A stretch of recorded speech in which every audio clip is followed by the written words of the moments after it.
오늘 말씀에서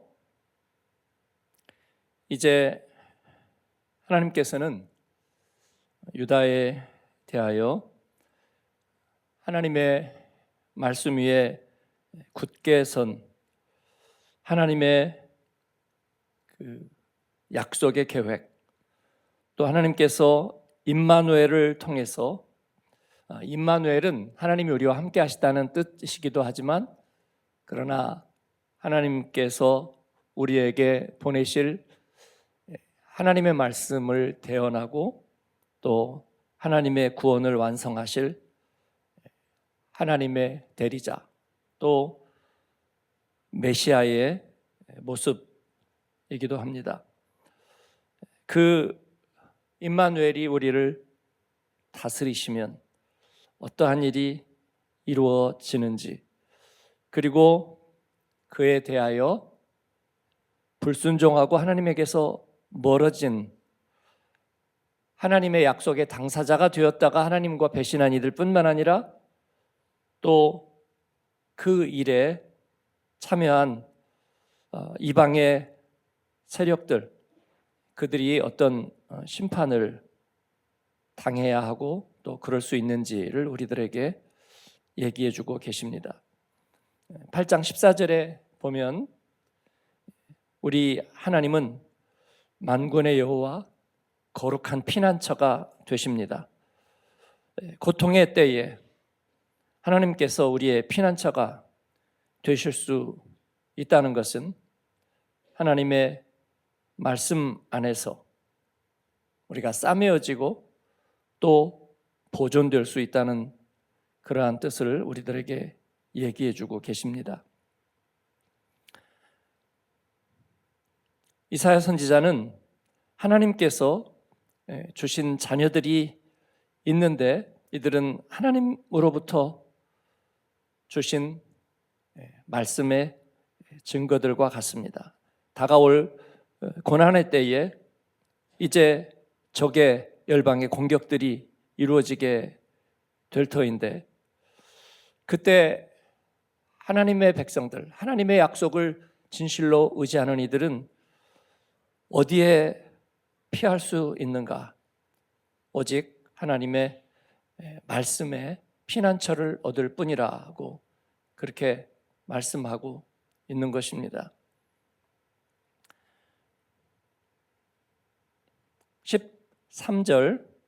12절부터 14절까지 같이 한번 읽겠습니다.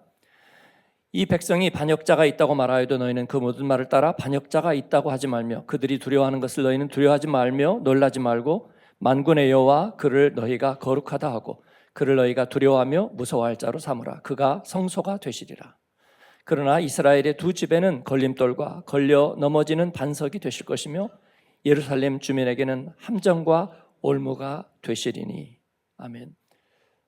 하나님의 말씀, 그리고 임마누엘은 아하스에도 그러했던 것처럼 하나님의 약속에서 떠나 있는 이들에게, 또 하나님만을 피난처로 삼기를 두려워하는 이들에게 걸림돌과 넘어지는 반석이 되실 것이라, 함정과 올무가 되실 것이라. 이 말씀은 예수님에게 그대로 이루어졌습니다. 예수님은 넘어지는 반석, 걸림돌이 되셨습니다. 그러나 그 돌을 가져다가 하나님께서는 성전에 모퉁이 돌을 삼으셨습니다. 불신앙의 세대에 하나님의 말씀에 따라 순종하고 또 하나님의 거룩한 주권을 따라 사는 이들은 아마 이 세상에서 걸림돌과 같이 여겨질 것입니다. 그리고 그 하나님의 약속과 하나님의 말씀은 걸려 넘어지는 반석과 같이 되실 것입니다. 그러나 하나님은 이 세상에 대해서 얼굴을 가리시지만, 그러나 기다리고 또 기다리고 바라보는 이들에게 하나님께서는 우리에게 징조와 예표를 보여주실 것입니다. 그래서 우리는 속살거리는 신접한 자와 마술사에게 우리의 운명을 맡길 수 없고, 살아계신 하나님께, 그리고 그가 약속하신 말씀 위에 더욱더 서야 할 것입니다. 말씀이 사라지고 그리고 하나님의 주권이 인정되지 못하는 곳에는 언제나 어두움이 있습니다. 어두움에 앉은 백성들, 어디로 가야 될지 알지 못하는 눈먼이들과 같은 세상 속에서 우리가 하나님의 말씀에서 피난처를 얻고 또 임마누엘, 우리 하나님께서 우리에게 우리의 주가 되시고 또 우리의 인도자가 되심을 믿고 의지하는 가운데에 우리가 그 말씀 위에 서야 하겠습니다. 하나님께서 저희에게 그러한 사명과 또 그러한 주의 교회를 이루게 하셨습니다. 이 세상의 흐름 속에서 우리가 어떤 전망이나 일관된 길을 발견할 수가 없습니다. 세계 정세를 보거나 아니면은 이 세상의 가치관이나 문화를 보거나 아니면 경제적인 전망을 보거나 민족들의 어떤 이동을 보거나 한국을 둘러싸고 있는 북한, 중국, 일본, 그리고 러시아, 미국, 그 어떤 가운데서도 누구와 손을 잡고 누구를 의지하고 또 누가 우리의 적이 되고 원수가 될 것인가, 우리 대한민국을 생각하더라도 어떤 일관된 답을 발견하기가 어렵습니다. 우리의 인생을 생각해도 그렇습니다. 지난번에 그 유 총장님이 얘기한 것처럼 어떤 젊은 세대는 한국을 헬조선이라고 무조건 떠야 한다고만 얘기하는가 하면, 또 어떤 이들에게는 한국이 이제 이 세상에서 남은 유일한 지상 낙원인 것처럼 그렇게 생각하는 이들도 많이 있습니다. 그래서 어떻게 하든지 조선 땅에 돌아가야 한다, 그런 생각을 하기도 합니다. 유럽에 사는 이들이 유럽은 최종 정착지가 아닌 것 같아, 미국에 가서 정착하고 남은 인생을 살고 싶어, 아직도 아메리칸 드림 생각을 가지시는 분들도 많이 있습니다. 저는 이 모든 일들이 다 현실적이고 또 실제로 그럴 만하다고 생각합니다. 그러나 허무주의를 말씀드리는 것이 아니라 그 어떤 것에도 우리들의 삶의 해식에는 금방 그림자를 드리우고 그 어느 길도 우리를 만족시키거나 또 영원한 안전망이 되지 못할 것입니다. 하나님께서 우리에게는 줄로 재어주신 기업이 있습니다. 시편 16편이 얘기하는 것처럼 그곳은 아름다운 곳에 있습니다. 우리가 구해야 될 것은 임마누엘의 징조입니다. 하나님이 우리와 함께 하시면 병상도 위대한 간증의 자리가 될 수 있는 것을 보았습니다. 하나님을 기다리고 그를 바라보는 인생, 또 말씀의 신실함을 의지하고 그 가운데서 답을 찾는 인생, 하나님께서는 그들을 사용하시고 또 그들을 통해서 마지막 때에 말씀하실 것입니다. 히브리서가 우리들에게 약속하고 있는 것처럼 마지막 때에 주님을 통해서 우리에게 말씀하시고 또 그 주님의 대리자들을, 제자들을 통해서 말씀하십니다. 예루살렘과 유다가 패망한 것은 그들에게 먹을 양식이, 마실 물이 없었기 때문은 아닙니다. 그들이 이 세상 속에서 피할 집이 없었기 때문은 아닙니다. 그들 가운데 더 이상 하나님을 향한 하나님의 기뻐하시는 일을 이루기 위한 비전이 그들 가운데 더 이상 있지 않았기 때문에 세상의 흐름과 열방의 힘을 그들이 이겨낼 수가 없었습니다. 제가 복음의 언어를 교회 안에서 쓰고 우리 교회는 복음의 언어를 따라가자 말씀드렸고, 이 세상의 언어를 쓰지 말자, 그 말은 세상 말을 안 쓰고 어떻게 성경적인 말로만 우리가 살 수 있는가, 그런 의미가 아닙니다. 우리가 세상의 언어를 배우고 세상에 통용되는 말을 쓰지만 그 의미를 전달하는 그 문화적인 표현에서 우리는 진실하고 참되고 또 하나님과의 약속에 근거한 그런 언어와 말씀을 사용하자, 그런 말씀을 드리는 것입니다. 그렇지 않은 언어는 무엇인가? 관계적인 언어가 있고요, 세상에서 통용되는 말들은 관계적인 언어들이 많습니다. 그 관계적인 언어라는 것은 대부분 자기를 중심으로 내가 인정받고 또 내가 보호되고 또 내가 주장되는 그런 표현들이 많습니다. 저는 이것을 관계적인 언어라고 얘기하는데, 그런 언어들은 항상 보면 가시가 있고 그리고 왜곡이 있습니다. 배려함이 없고 항상 갈등과 마찰과 분쟁을 일으키는 그런 언어들입니다. 제가 이 안자를 없애자고 말씀드린 것도 그런 것입니다. 자기중심적으로 이기적이라는 말은 나 혼자 밥을 먹겠다는 것만이 이기적인 것은 아닙니다. 내 감정이 옹호되어야 한다는 입장에서 그렇습니다. 그래서 부모가 자식에게 이기적일 수 있습니다. 자기의 감정이 받아들여져야, 또 자기 감정이 보호되어야 하기 때문에 쓰는 표현, 자기를 정당화하기 위해서 써야 하는 표현들. 그래서 우리가 접두사에다가 안자를 붙이는 것입니다. 왜 안 해? 라는 토로 안에는 그러한 자기의 감정을 보호하고자 하는 마음이 있는 것입니다. 우리가 하나님의 말씀 앞에 서게 되면 그런 우리들의 이기적인 본성들이 바뀝니다. 그래서 내가 여기에 있습니다, 나를 보내소서 라고 대답할 수 있는 줄 압니다. 이기적인 언어가 집단화될 때 그게 정치적인 언어가 됩니다.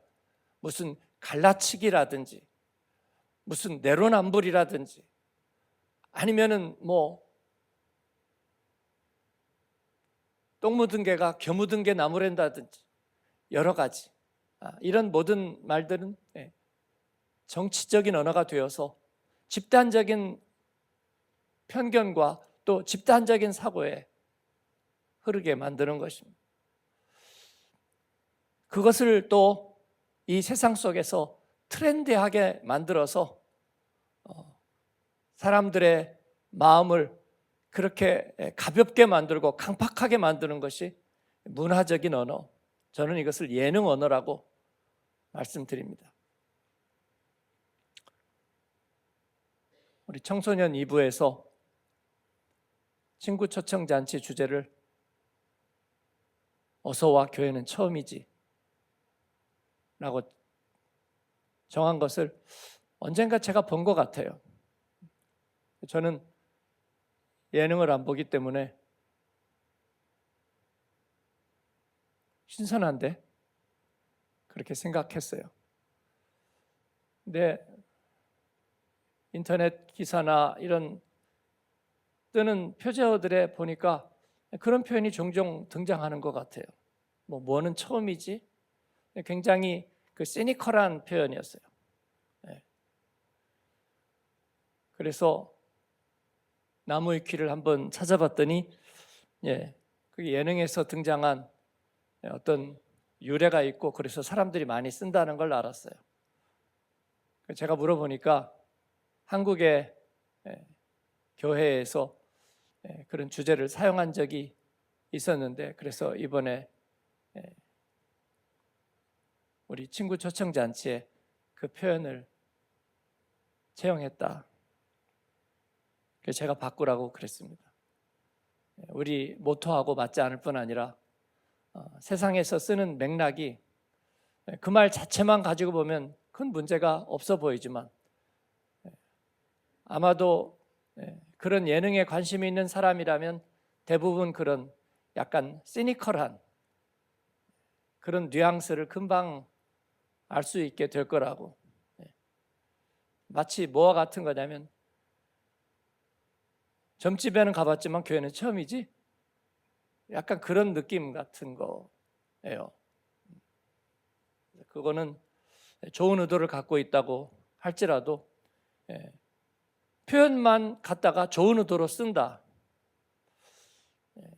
그건 불가능합니다, 여러분. 문화의 코드를 가져다가 우리가 생산적인 데 쓴다. 그런 일은 어렵습니다. 우리의 언어가 자기중심적이고 그러니까 이기적인 관계 언어로 되어 있는데 그걸 가지고 가장 아름다운 모습을 만든다. 그런 일은 없습니다. 하나님의 말씀은 하나님의 중심에 나오는 창조의 언어이고 그리고 구원의 언어입니다. 그래서 우리가 말씀의 빛을 따르고 말씀의 피난처를 구해야 한다는 것이 거기에서 나오는 것입니다. 하나님의 말씀 위에 서야 합니다.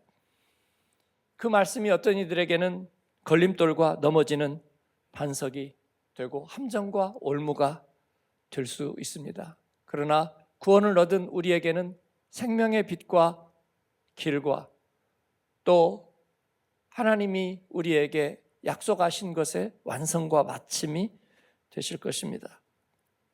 그렇지 않으면 이 세상 사람들이 속살거리는 신접한 자 마술사에게 구하는, 산자를 위하여 죽은 자에게 구하는 그와 같은 일이 되는 것입니다. 우리의 자녀들에게도 하나님의 온전한 말씀의 중심을 바로 심고 이식하는 은혜가 있기를 바랍니다. 우리가 아버지를 세우고 어머니를 세우는 마더와이즈, 파더와이즈에도 결국은 말씀을 따라 세웁니다.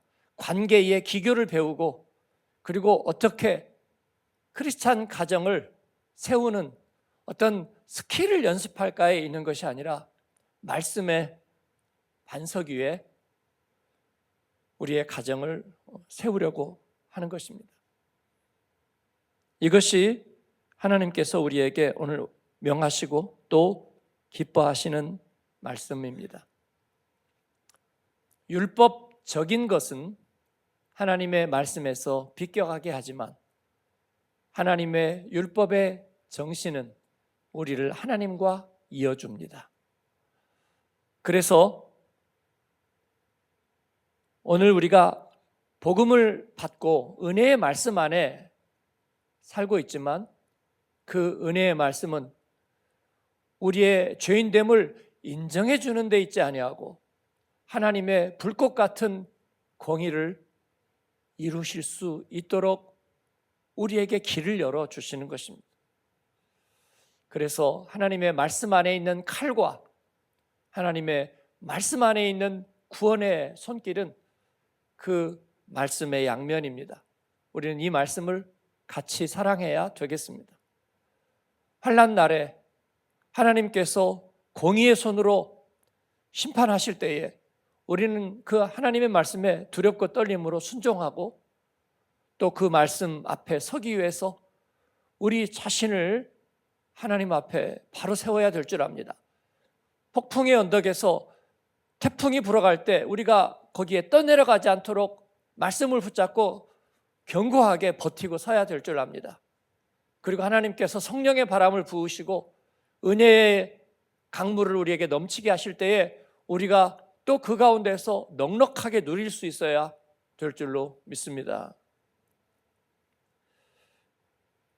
밤나무 상수리나무가 배임을 당하여도 하나님께서는 그루터기를 남은 자를 남겨두실 것입니다. 임마누엘, 참된 통치자, 그 메시아, 또 그의 입에서 나오는 모든 말씀으로 사는 줄 믿는 이들에게 하나님께서는 언제나 지혜와 그리고 함께하는 사람들을 예비하시고 또 주의 교회를 예비하실 것입니다. 비와 이슬이 내리지 않고 적의 공격에 포위되어서 곤고하며 굶주리는 날이 올지라도 견디고 하나님의 약속을 의지하는 자에게 하나님께서는 피난처를 내시고 그들을 통해서 길을 삼으실 것입니다. 우리는 예수 그리스도를 참된 주로 모시고 사는 이들이 어떻게 살아가는지에 대한 삶의 모델이고 그러한 이야기입니다. 우리는 그러한 길을 계속해야 되겠습니다. 그런데 우리가 흔들린다면 이리 갈까 저리 갈까 흔들린다면 다음 세대는 길이 없습니다. 끊임없이 불안정한 인생을 살면서